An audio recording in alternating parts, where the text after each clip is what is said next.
আসসালামু আলাইকুম। আপনারা দেখতেই পাচ্ছেন আমি একটি জেনারেটর শোরুমে আছি। যারা ছোট বড় জেনারেটর করছিলেন অফিসের জন্য কিংবা বাসার জন্য, হয়তো 5টা ফ্যান, 10টা লাইট, একটা ফ্রিজ, একটা টিভি, এরকম যারা ছোট জেনারেটর চাচ্ছিলেন ছোট পরিবারের জন্য, তারা চলে আসুন আমাদের শোরুমটিতে।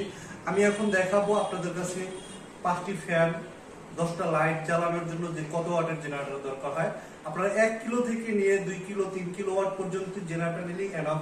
এই যে উপরে যে আমাদের মালগুলি দেখতে পাচ্ছেন, এগুলো হচ্ছে 1 কিলো 2 কিলো ওয়াট। এগুলো ছোটখাটো বাসা বাড়ির জন্য।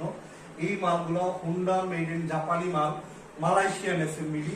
আপনারা যদি চান আমাদের শোরুমে এসে দেখে ভিজিট করে নিতে পারবেন। এরপরও যারা 5 কিলো থেকে 12 কিলো একটু উপরে, হয়তো দেখা গেছে এসি টিভির জন্য, এসি চালানোর জন্য, পানির মোটর চালানোর জন্য, তারা নিতে পারবেন 5 কিলো, 8 কিলো, 6 কিলো ওয়াটের মাল 10 কিলো পর্যন্ত।